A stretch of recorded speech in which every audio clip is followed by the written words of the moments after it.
Gloria a Dios. Dios es bueno. ¡Qué bueno es Dios! Ay, ay, con ganas, con alegría, con gozo. Estamos en el día del Señor y las caras tienen que estar gozosas y alegres, porque estamos en la presencia de nuestro Señor y como iglesia unida, que es la importancia que tiene la unidad de la iglesia. Cristo nos llamó en su oración sacerdotal, le pidió al Padre por la unidad de su iglesia, para que la unidad de su iglesia la unidad no significa estar todos juntos pensando de cualquier manera. A la unidad que se refería Jesús es pensar, sentir lo que Él y el Padre sentían. Y eso es lo que Él quiere al unirnos cada vez que nos congregamos en esa unidad y en ese mismo sentir, en esa misma, como explicaba el hermano Diego, esa misma armonía. Porque Dios quiere que andemos en armonía, que todos pensemos igual, que todos tengamos la misma visión. ¿Cuál es la visión de Jesucristo? ¿Cuál es la visión del Padre? Que la humanidad sea salva, ¿verdad? Pues esa es nuestra misión y ese debería ser nuestro motivo principal de vivir, porque la vida sin Cristo no es vida. La vida sin hacer la voluntad del Padre tampoco es vida. Por eso, hermanos, vivamos en el Espíritu y andemos siguiendo las enseñanzas del Maestro. Bien, pues quiero seguir tratando, porque el tema es extenso, el tema que llevamos tratando varias semanas, que es la iglesia que Dios quiere que seamos. Voy a hacer un pequeño resumen muy corto de los temas que se han tratado hasta ahora. Voy a nombrarlos simplemente porque ya profundizamos en su día grandemente. Y decíamos que hay una serie de principios básicos a seguir, hay unos parámetros, unas líneas que la Iglesia no debe atravesar y que la Iglesia debe mantener esos principios para andar bien a los ojos de Dios y también tener la visión que Dios quiere que la Iglesia, su Iglesia tenga hoy en la actualidad, en las situaciones que estamos atravesando. La Iglesia verdadera, y hago énfasis en verdadera, porque hay iglesias que no son verdaderas, son falsas, que quizás se llamen cristianas, pero dejan mucho que desear en cuanto a seguir a Cristo. Entonces, a la verdadera iglesia de Jesucristo se le ha dado un gran privilegio, que es ser la novia del Cordero, que pronto está por celebrarse esas bodas del Cordero que anuncia el libro de Apocalipsis. Y se le ha concedido ese privilegio y también se le ha dicho que debe estar preparada para esas bodas del Cordero. Toda novia se prepara para ese día tan precioso, ¿verdad? Pues la iglesia tiene que estar preparada de la misma manera que una novia se prepara para el día de su boda. Entonces la Biblia, Apocalipsis, lo compara, la visión que vio Juan era esa precisamente, que se debería vestir de lino fino, y el lino simboliza, representa, según la Biblia, las buenas acciones, las buenas obras en las que debe andar la iglesia. Las buenas obras no te van a salvar, pero dan testimonio de que eres salvo, y la iglesia tiene que demostrar que vive en santidad, que es salva, haciendo buenas obras. Y qué mejor obra que hacer el bien a los demás y proclamar el Evangelio a todo aquel que anda perdido, anda sin brújula, sin GPS, como yo suelo decir, ¿no? Decíamos que el primer principio, que es en el que estamos todavía, tenía tres enfoques. Estudiamos a Cristo como la roca, como el fundamento donde tiene que estar basada nuestra vida. También decíamos, el segundo enfoque era nuestra raíz. La palabra de Dios tiene que echar raíces en nuestra vida. Y estábamos tratando, y no hemos terminado, con el tercer enfoque, que es que el Espíritu Santo debe ser la guía de la iglesia hoy en día. Debe ser tu guía y debe ser mi guía. Debemos ser guiados por el Espíritu Santo. Y estábamos tratando las funciones, las distintas funciones que tiene el Espíritu Santo, que son tremendamente importantes. De ahí la necesidad de que nosotros tenemos que enfocar nuestra vida al Espíritu Santo, a ser guiados por el Espíritu Santo. Es la voz interior, porque el Espíritu Santo mora dentro de nosotros. Jesús dijo: os conviene que yo me vaya, porque cuando yo me vaya os enviaré al Espíritu Santo, que morará en vosotros.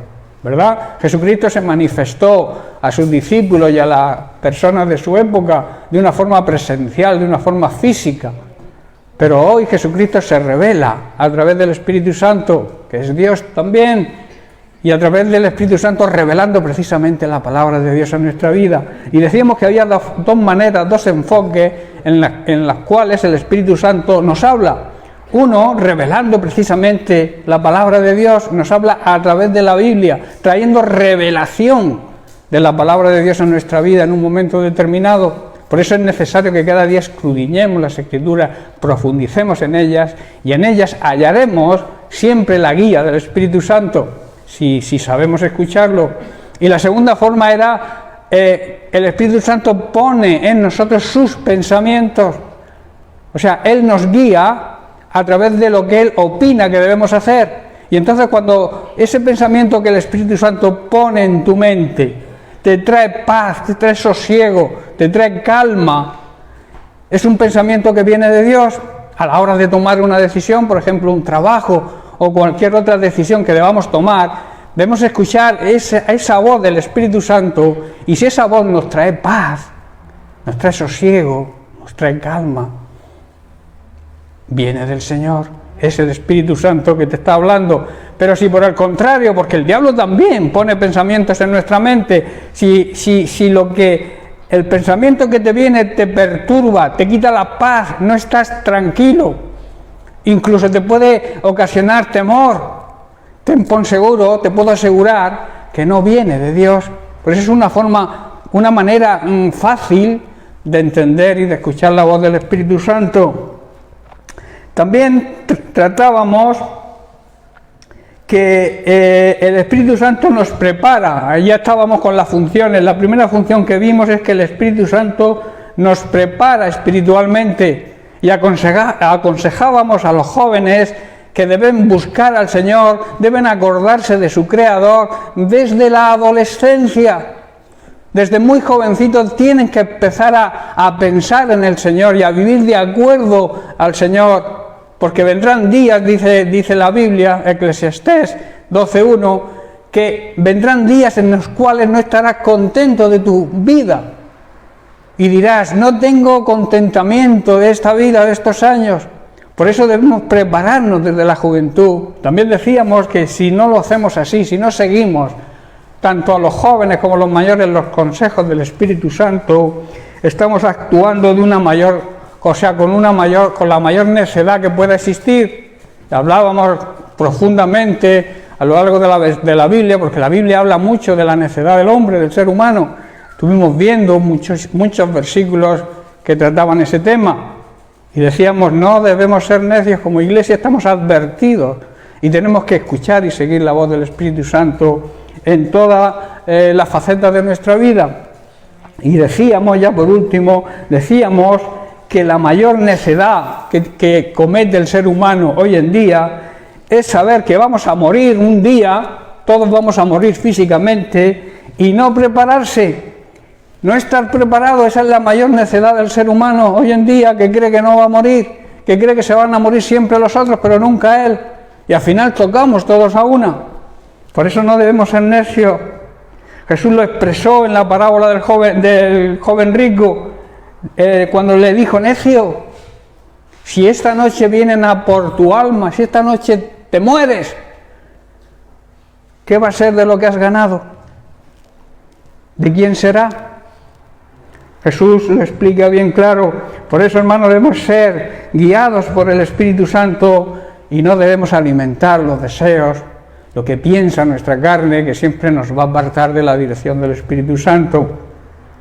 Bien, pues vamos a estudiar la siguiente función del Espíritu Santo, que es que cuando andamos en el Espíritu, produciremos su fruto. Si no andamos en el Espíritu, nunca vamos a producir el fruto del Espíritu Santo. Y el fruto del Espíritu Santo lo leemos en Gálatas capítulo 5, versículos 22 y 23. Hoy vamos a empezar a tratar cada una de las cualidades y las características del fruto, porque solamente hay un fruto con unas características que deben ser además que se complementan unas con otras, no puede estar una sin la otra.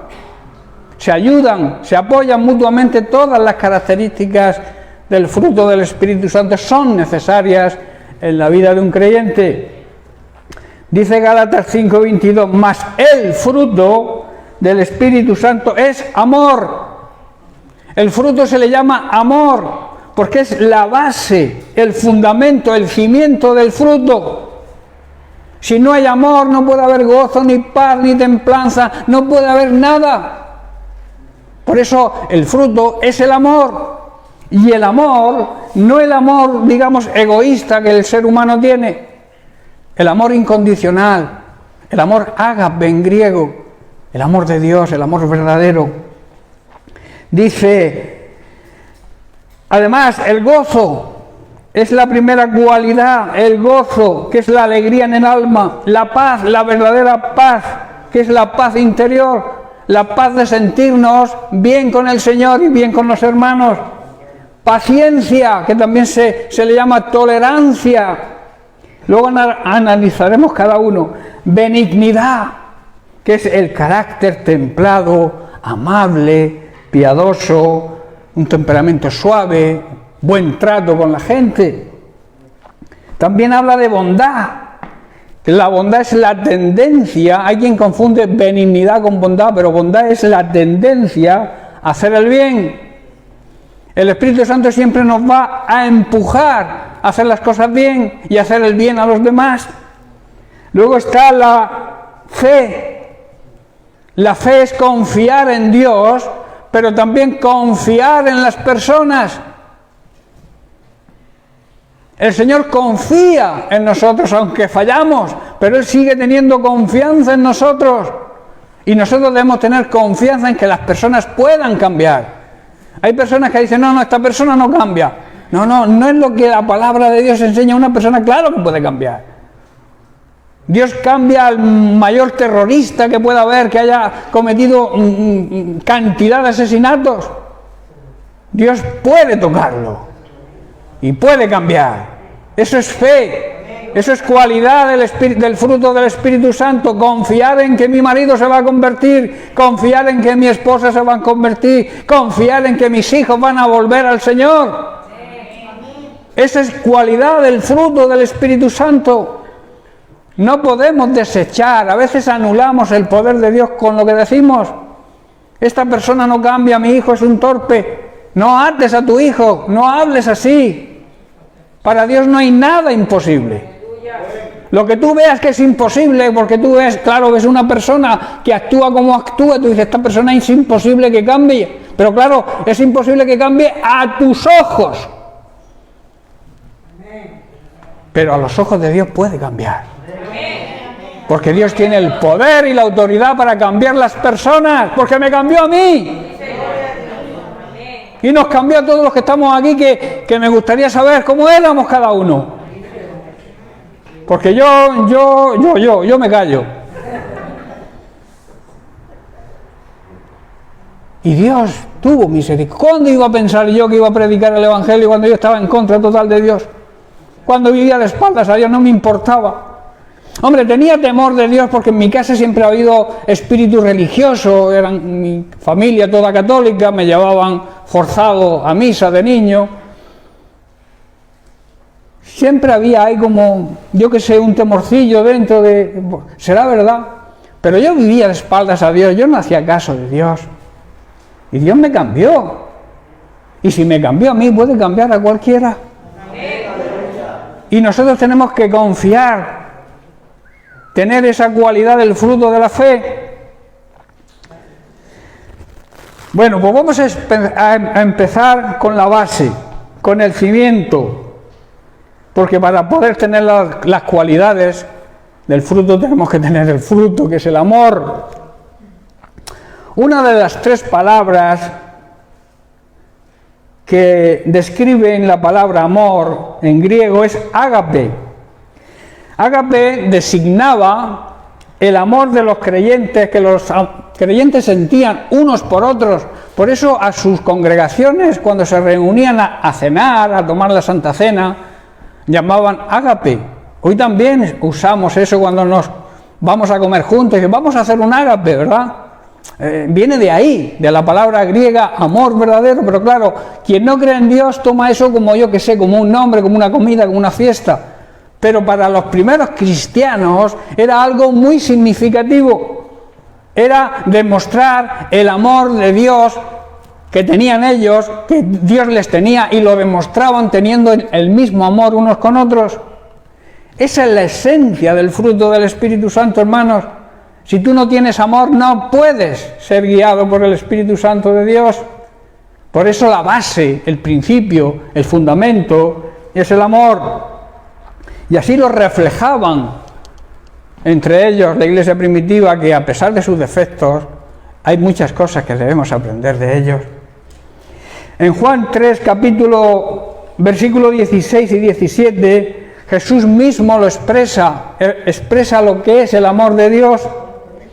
Dice, Dios amó tanto al mundo, al ser humano, a la humanidad, que dio a su único Hijo, para que todo el que crea en Él no se pierda, sino que tenga vida eterna.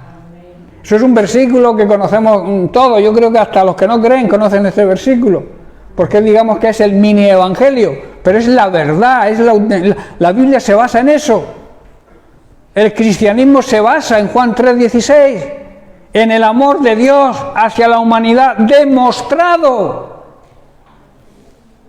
O sea, no fue de boquilla. Ellos hablaron entre sí, el Padre y el Hijo, tenemos un problema con nuestra creación, con los seres humanos que tanto amamos.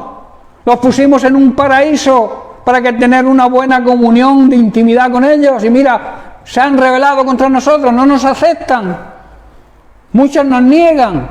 ¿Qué podemos hacer? Y yo me imagino al Padre diciéndole al Hijo, Hijo, tienes que bajar a la tierra. Tienes que bajar a la tierra. ¡Morir! Porque la paga del pecado es muerte. Y ellos están muertos espiritualmente. Y ellos no pueden hacer nada por salvarse. Tenemos que tomar nosotros una decisión. Yo darte a ti, que es lo que más amo, a mi único Hijo, y tú entregar tu vida por ellos. Qué tremenda profundidad tiene este versículo, ¿verdad? Pero es que si vamos al 17, escuchar lo que dice. Dice, Dios no envió a su Hijo al mundo para condenar al mundo. ¿Sabéis por qué no vino a condenar al mundo? Porque el mundo ya estaba condenado. Tenía una sentencia, y una sentencia condenatoria. El juez había dictado sentencia. Habéis pecado, habéis sido rebeldes contra Dios. Y el juez, el justo juez, dictó sentencia. Y dijo condenación. Condenación eterna. Infierno. Así de claro, hermanos. Pero Jesús dijo, no, voy a bajar a la tierra. Él podía haberse negado, era Dios. Voy a hacerme hombre. Voy a darles ejemplo. Y voy a morir por ellos. Para que todo aquel que crea en lo que yo voy a hacer, no siga, no se pierda. Voy a cargar yo con la sentencia. Voy a recibir, porque la sentencia tiene que cumplirse. Yo voy a pagar la deuda, voy a pagar el precio, voy a cumplir condena. La condena que merece el ser humano. Eso es extraordinariamente profundo. A mí me emociona porque muchas veces leemos el versículo pero no profundizamos, no analizamos, no dejamos que el Espíritu Santo nos revele la hermosura del amor de Dios. Solamente con ese versículo podríamos estar evangelizando, hablando días y días enteros. Ver la profundidad del amor de Dios demostrado con la muerte de su Hijo Jesucristo. Por eso dice Colosenses capítulo 2, versículos 13 y 14, dice Pablo, y a vosotros estando muertos, tú y yo estábamos muertos, condenados a la muerte eterna, por culpa de vuestros pecados y en la incircuncisión de vuestra carne. O sea, seguíamos nuestra naturaleza carnal y pecaminosa. Dice, y entonces os dio vida juntamente con Cristo. ¿Cuándo recibió vida Cristo? Cuando resucitó. Su resurrección es mi resurrección. Yo estaba muerto y resucité con Cristo. Pero para eso tuvo que morir. Pagar el precio de nuestra condena. Versículo 14.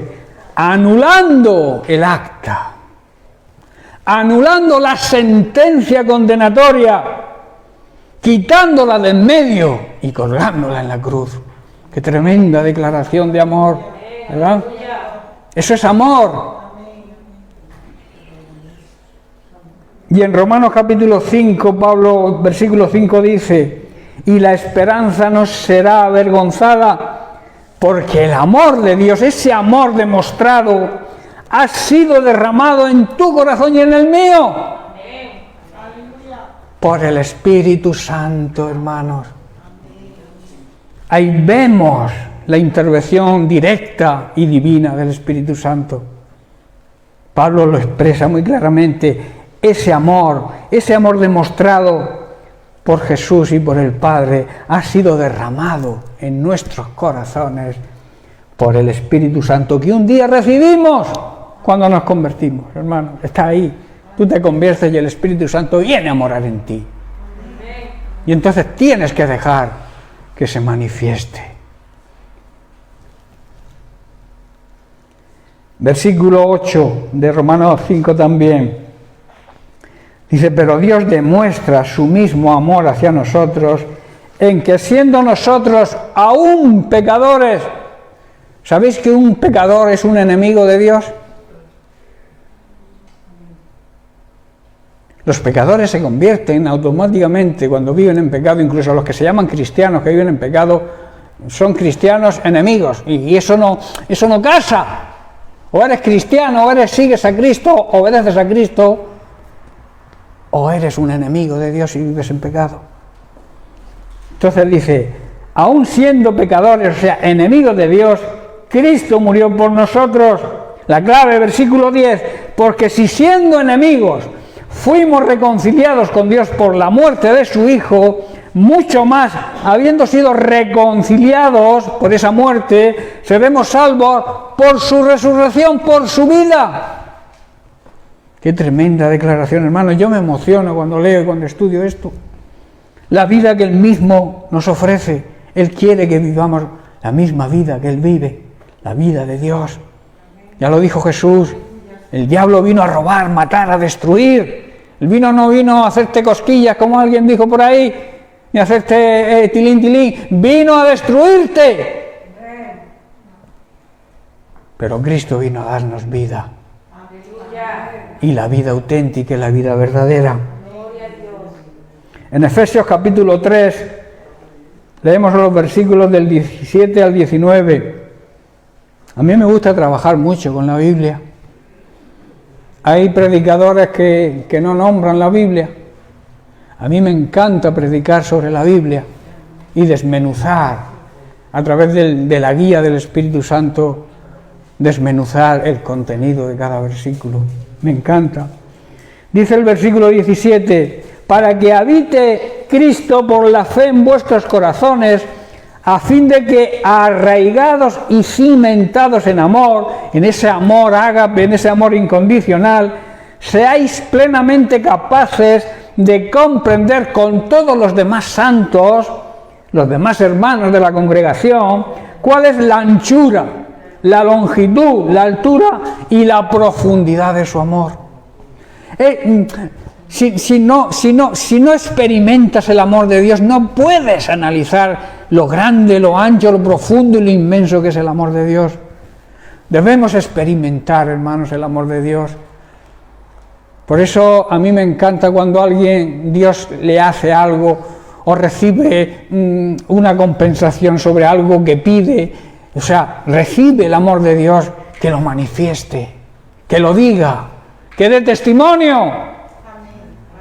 Nos cuesta dar testimonio. Vamos a celebrar pronto otro culto de testimonio, porque debemos, igual que hizo la mujer del flujo de sangre cuando fue sanada, dice que contó todo lo que había hecho el Señor en su vida, cómo la había sanado.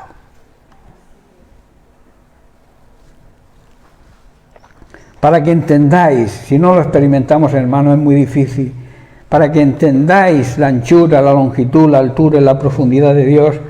Verso 19 dice, y así conocer el amor de Dios, que excede todo conocimiento, que excede todo pensamiento humano, todo lo que un ser humano pueda pensar. El amor de Dios está por encima. No se puede calcular, un ser humano no puede llegar a entender la profundidad y la grandeza del amor de Dios, y menos si no es convertido. La Iglesia, de alguna manera podemos, cada vez vamos creciendo espiritualmente y vamos viendo y entendiendo y comprendiendo la grandeza del amor de Dios, pero para eso tenemos que ser guiados por el Espíritu Santo, que Él nos va a mostrar y nos va a demostrar el amor de Dios hacia nosotros, con un propósito, para que seáis llenos de toda la plenitud de Dios. ¿Qué quiere decir eso?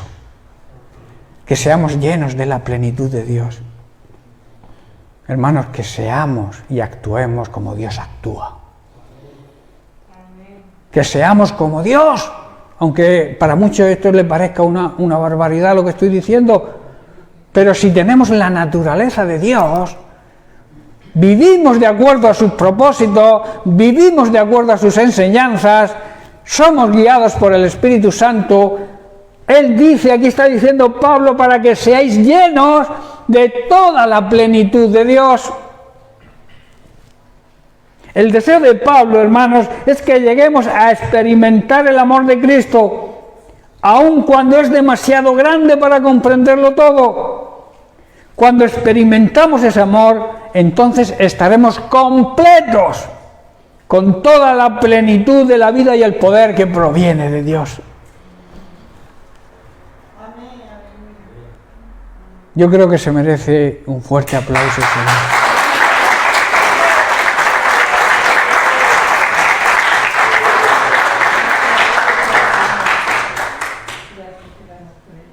En Primera de Juan, capítulo 4, el apóstol, a partir del verso 7, dice: amados, amémonos unos a otros, porque el amor procede, ¿de dónde? Procede de Dios. Todo el que ama es nacido de Dios. Todo el que ama es hijo de Dios. Y conoce a Dios, o sea, tiene relación de intimidad con Dios. Conoce, porque vive en su presencia. Si tú vives lejos de Dios, nunca vas a tener comunión con Él, nunca vas a conocer su corazón. Por eso dice, el que ama es nacido de Dios y conoce a Dios, tiene relación con Dios, y una relación, una buena relación. Versículo 8, el que no ama no tiene comunión con Dios, no conoce a Dios, porque Dios es amor. No es que tenga amor, es que es amor. Dios igual amor.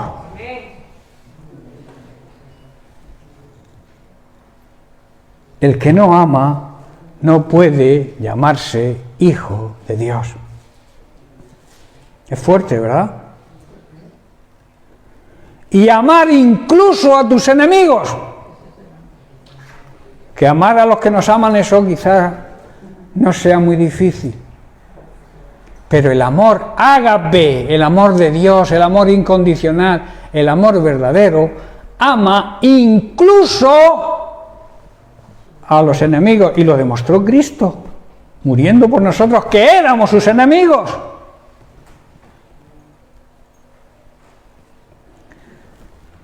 Sé que pueda ser o resultar difícil, pero la Biblia enseña que tenemos que amar incluso a aquellos que nos hacen mal.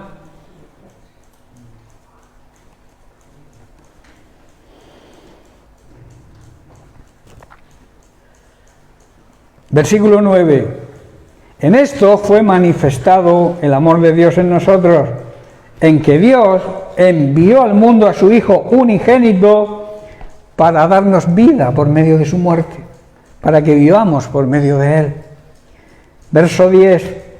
En esto consiste el amor, no en que nosotros hayamos amado a Dios, sino que Él nos amó y envió a su Hijo como propiciación, o sea, como pago, como rescate, como redención por nuestros pecados, por la paga de nuestros pecados. Hermanos, este amor demostrado es el fruto que produce el Espíritu Santo en nosotros. Si tú no tienes este tipo de amor, tienes un problema. Pero no estás condenado eternamente porque tienes tiempo, mientras que tengamos vida. Tenemos tiempo de arrepentirnos. Arrepentirse es cambiar de rumbo. Si voy por un camino equivocado, dar media vuelta, como dice el GPS muchas veces cuando te equivocas, ¿qué dice? ¡De la vuelta! El Espíritu Santo es nuestro GPS. Cuando te dice da la vuelta, dala, porque si no te la pegas, seguro. Déjate guiar por el Espíritu Santo. Y ese amor que debemos tener como cristianos, como hijos de Dios, como receptores de ese amor de Dios, porque nosotros sí hemos experimentado el amor de Dios, ¿o no? ¿Quién no ha experimentado el amor de Dios alguna vez? Deberíamos experimentarlo todos los días, cada segundo de nuestra vida vemos el amor de Dios. Y cómo Dios actúa, cómo Dios nos ayuda, cómo Dios nos guía. Pues ese amor se expresa en cualidades que vamos a ir analizando. Son 8. El primero es el gozo. El gozo es la alegría permanente que todo individuo, toda persona que cree en Cristo y también la Iglesia están llamados a experimentar. El gozo tiene que ser una cualidad, tiene que ser algo que esté continuamente en nuestra vida. Y el gozo no depende de los problemas ni las circunstancias que estés atravesando. El gozo depende de nuestra relación con Dios. Por eso tenemos que tener gozo en medio de la tribulación, que muchas veces dice la gente, pero ¿cómo voy a tener yo gozo en medio de un problema y un problema serio? Una enfermedad, una falta de trabajo. ¿Cómo puedo tener gozo? Precisamente por eso, porque es una de las cualidades más importantes del fruto del Espíritu Santo.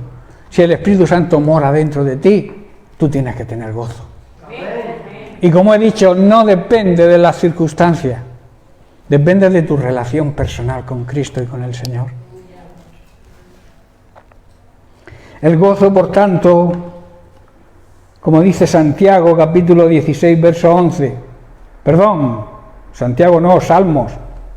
En el libro de los Salmos, David, capítulo 16, versículo 11, David aquí declara que estar en la presencia de Dios produce gozo. El gozo lo vamos a demostrar, y toda aquella persona que tenga gozo demuestra que pasa tiempo en presencia de Dios. Si tú tienes cara de amargado, si tú vas por ahí y la gente te esquiva porque madre mía qué cara, es porque pasas poco tiempo en la presencia de Dios. Dice David, me mostrarás la senda de la vida. En tu presencia hay no gozo, plenitud, el gozo en su máxima expresión. Hay plenitud de gozo, delicias, deleites a tu diestra para siempre. David sabía lo que era el gozo. David sabía que estar en la presencia de Dios. Y él tuvo muchísimos problemas, pero él se sentía siempre gozoso. Y lo demostraba, danzaba, escribía salmos, cantaba. Porque el gozo del Señor estaba en él, porque tenía relación de intimidad con el Señor, andaba en su presencia. Y en el Salmo 28, verso 7 también dice David que cuando recibimos la ayuda y la fortaleza de Dios, eso también nos produce gozo. Dios es mi fortaleza, Dios es el que me da las fuerzas y eso debe producirnos gozo. Pablo dijo, todo lo puedo en Cristo que me fortalece, que me da la fuerza. Y Pablo, a pesar de todas sus persecuciones, todas sus acusaciones y toda la persecución que sufrió, la sufrió con gozo, porque vivía de acuerdo a Cristo y Cristo le transmitía su fuerza. Dice el verso 7 del Salmo 28, el Señor es mi fortaleza y mi escudo. En Él confió mi corazón y fui ayudado. Cuando nosotros confiamos de verdad, de corazón, recibimos la ayuda de Dios siempre. Y dice, por lo que se gozó mi corazón, mi espíritu, y con mi cántico te alabaré. Y como consecuencia de ese gozo, viene la alabanza de Dios, hermano. Una persona que anda gozosa, alaba al Señor. Si en tu boca no hay alabanza, es porque no tienes el gozo del Señor. Y alabanza no me refiero a cantar cánticos, que también, que alabamos al Señor alabando. Alabando significa obedeciendo también. Obedecer es alabar a Dios. Es una forma de alabar a Dios. Con cánticos es otra. Pero alabar a Dios es obedecer a Dios. Y cuando se obedece a Dios, viene un cántico a nuestra boca. Porque el gozo está ahí. Porque Dios demuestra que nos ama, dándonos la fuerza y protegiéndonos. Y en el Salmo 51, David, después de su pecado, que pecó, y pecó grandemente, su corazón era un corazón que estaba de acuerdo al corazón de Dios. Y aunque fue un hombre pecador porque pecó, su arrepentimiento fue real y genuino. No es que tuviera remordimiento por lo que hizo, sino que sintió, verdaderamente, sintió que había ofendido a Dios y sintió un arrepentimiento real y auténtico. Dice en el Salmo 51, después de arrepentirse, de confesar su pecado, le pide a Dios, devuélveme el gozo de tu salvación y un espíritu noble me sustente. David estaba pidiéndole a Dios que restaurara el gozo de su salvación, ese gozo que había perdido por el pecado. Hermanos, cuando vivimos en pecado no hay gozo. Se pierde el gozo del Señor cuando una persona que se llama creyente vive en pecado. No puede tener gozo, es imposible. Por eso la importancia de vivir en santidad, de vivir apartado de todo pecado, de toda contaminación. Podemos fallar, cometer un pecado, pero tenemos a Jesucristo como abogado. Y entonces viene otra vez el gozo cuando te arrepientes, automáticamente cuando has caído en un pecado, te has dado cuenta, confiesas, reconoces, pides perdón si has ofendido, pides perdón a Dios. Y entonces está Jesucristo como abogado intercediendo por nosotros y entonces nos vuelve el gozo. Pero si tú vives en pecado y te llamas cristiano y sigues viviendo en pecado conscientemente, tú no puedes tener gozo. Tú tienes que estar amargado, que es lo contrario al gozo. Por eso la importancia de que la Iglesia viva en santidad. Nosotros hemos sido llamados, apartados y dedicados a servir a Dios. Y si servimos a Dios tiene que ser, como hemos dicho, como la novia, blanca, pura y resplandeciente, sin mancha, sin pecado. Cuando alguien dentro de una congregación vive en pecado conscientemente, sabiéndolo, y sigue viviendo en pecado, afecta a toda la congregación. ¿No sabíais eso? Por eso la Biblia nos enseña que nos exhortemos unos a otros. Hermano, que no vas bien, y tu conducta a mí me hace daño. Cuando la Biblia habla de exhortarnos, está diciendo eso. Que debemos decirle al hermano que va por mal camino, que vive en pecado, hermano, que no estás bien, por tu bien y por el nuestro, cambia de actitud, arrepiéntete, deja el pecado, y entonces te volverá el gozo. No sé si me estáis entendiendo, veo muy calladico. O es que estoy tocando algún tema así un poco delicado pero es que es la verdad del Evangelio, no lo digo yo. Lo dice la palabra de Dios.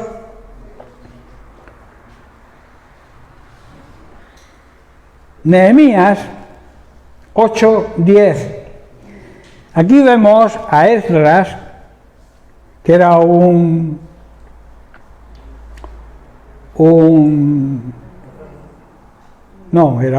intérprete de la ley y un escriba, el que escribía la ley. Dice que después que Esdras les leyera el libro de la ley y que todo el pueblo escuchó atentamente, quiero recordaros que esto pasó un 8 de octubre, o sea, antes de ayer. Y aquí, repasando esto, vi una cosa que me tocó, que quiero resaltar, aunque se sale un poco del tema, pero quiero resaltarla, que es que cuando Esdras subió a la plataforma y abrió el libro de la ley, ¿sabéis qué ocurrió? Que sin decirlo, todo el pueblo se puso de pie. Por eso hoy yo cuando asisto a las iglesias y alguien abre la Biblia y se pone a leerla y la gente sigue sentada ahí con un pie encima del otro, no estamos honrando la palabra de Dios. Cuando se lee la palabra de Dios, es una forma de respeto, de honra y de obediencia a Dios el ponerse de pie. Y esto es una enseñanza que yo, estudiando el tema del Espíritu Santo, leí eso y me llamó la atención.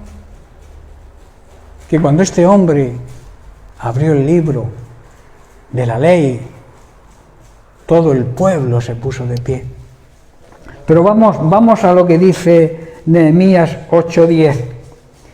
Dice, luego les dijo, id, comed grosuras y bebed vino dulce, y enviad porciones a los que no tienen nada preparado, porque día santo a nuestro Señor es hoy.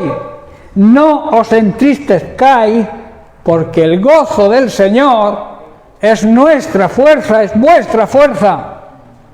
El gozo, hermano, la persona, el creyente que vive en el gozo del Señor, está fuerte en el Señor. Es nuestra fuerza. Es el que nos hace vencer cualquier ataque del enemigo, cualquier problema que surja. Ese gozo tiene que estar ahí.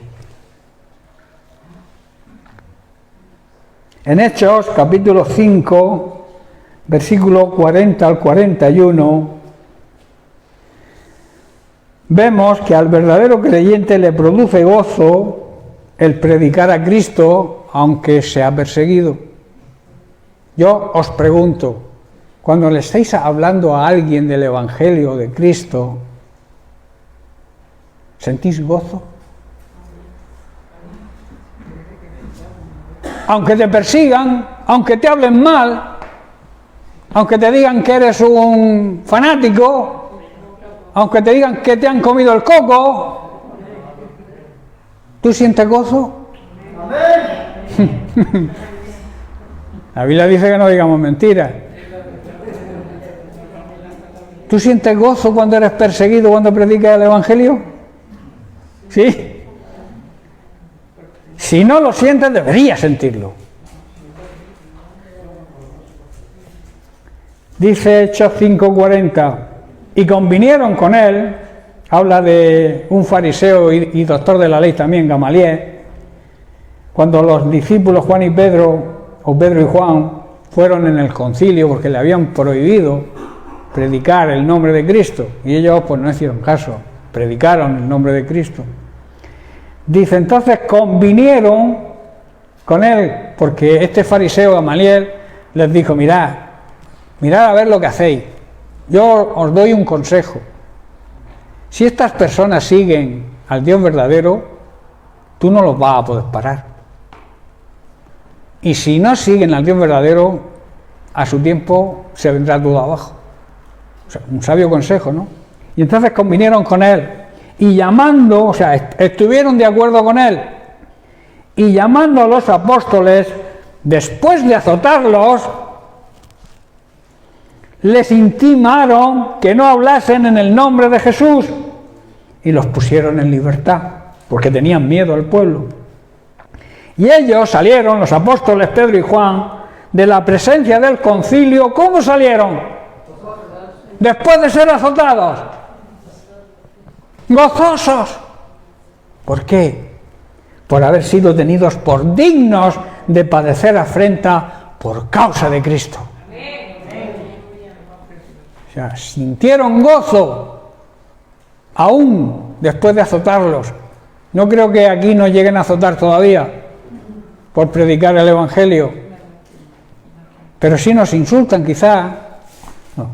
A mí me han llegado a apedrear cuando repartía Biblias en las puertas de los colegios. Me tiraban los Nuevos Testamentos a la cabeza desde el autobús. Pero bueno, llegar a azotarme no me han azotado nunca. Pero igual llega el caso, o llega el tiempo en que lo hagan. Por eso tenemos que estar preparados y sentir ese gozo cuando predicamos el Evangelio. Debemos sentir el gozo de que somos dignos de incluso padecer por aquel que nos envía a predicar el Evangelio, por Cristo. Y en Juan capítulo 16, versículo 22, dice que el saber que Jesús vuelve también debe producirnos gozo, ¿o no? ¿Estamos gozosos porque sabemos por las señales que estamos viendo que el Señor viene pronto?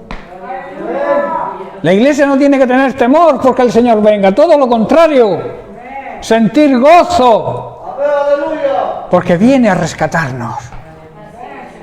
A los verdaderos cristianos, muchos se quedarán, muchos que se creen verdaderos cristianos, muchos se quedarán. Y es una advertencia que no hago yo, sino la palabra de Dios. Dice el versículo 22 de Juan 16, Jesús mismo dijo, también vosotros ahora tenéis tristeza, pero os volveré a ver.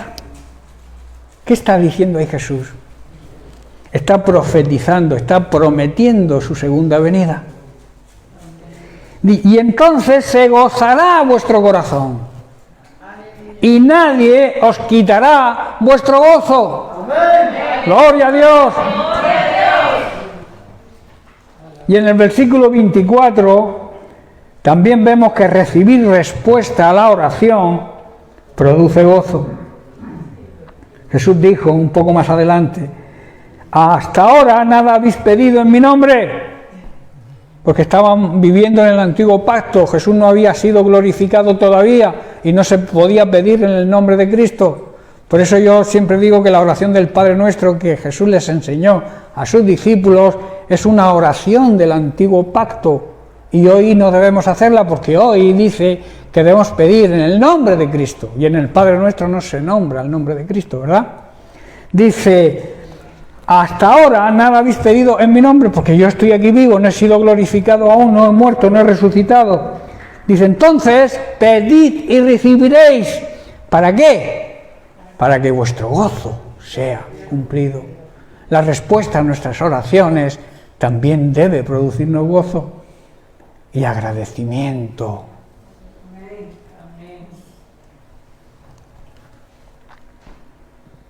Estoy terminando.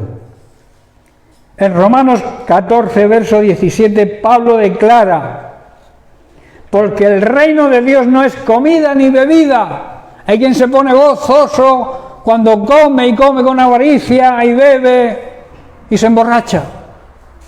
Ese gozo es un gozo ficticio, es un gozo humano, no es el gozo, no es la cualidad del fruto del Espíritu Santo. Dice, sino el reino de Dios es justicia, paz y ¿qué? Gozo en el Espíritu Santo. El que pertenece, el que anda y que vive en el reino de Dios, produce este tipo de fruto, esta cualidad del fruto del Espíritu Santo. Y en Hechos capítulo 13, versículo 52, vemos a los judíos, después de que se levantó una persecución contra Pablo y Bernabé, que llegaron a expulsarlos de la ciudad, del territorio. Y entonces, ¿qué dice?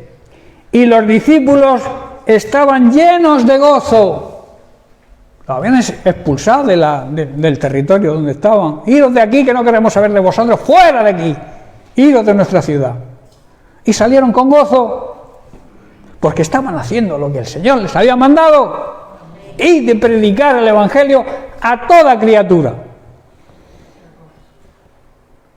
Te echan de un sitio, pues te vas a otro, pues tú sigue predicando con gozo, sigue predicando con alegría.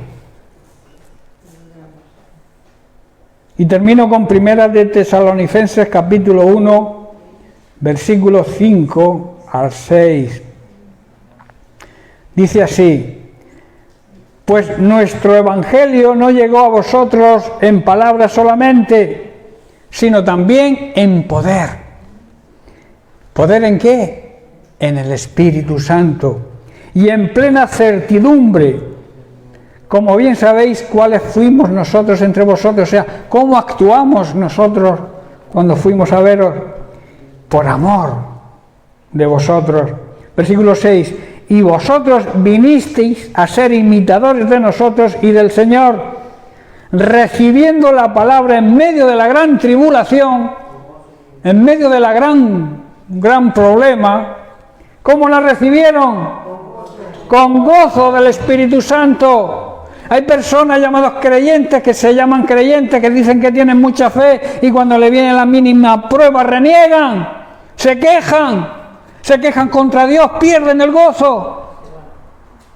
Y esto dice la iglesia primitiva, que en medio de no pequeña tribulación, gran tribulación, recibieron la palabra de Dios con gozo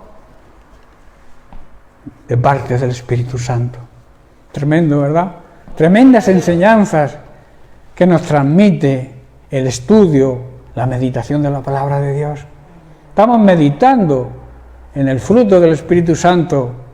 Hoy hemos hablado de la base, del principio, del pilar, del fruto que es el amor, y también de la primera cualidad, que es el gozo. Nos quedan 7 más. Hay quien predica en una misma predicación todo el fruto, pero yo no quiero hacerlo así. Quiero que vayamos analizando cada cualidad del fruto, vayamos meditando en ella. Luego lo podréis ver repetido, porque suelo colgarlo en las redes sociales y en el grupo de WhatsApp de la iglesia, porque hay cosas que se escapan a la primera vez, pero a la segunda igual se captan. O sea, yo aconsejo, si tenéis tiempo, verlo repetido e ir aplicando cada tema a nuestra vida, porque la palabra de Dios, si no se aplica, no funciona. La palabra de Dios es como una medicina que si no tomamos no hace efecto. La palabra de Dios está ahí. Dios la dejó escrita, pero dejó al Espíritu Santo para que nos la mostrara. Yo creo que hoy ha hablado el Espíritu Santo y ha mostrado cómo debemos recibir esa palabra. Y en primer lugar, recibirla con gozo. Amén. Bien, pues lo dejamos aquí por hoy, seguimos la semana que viene.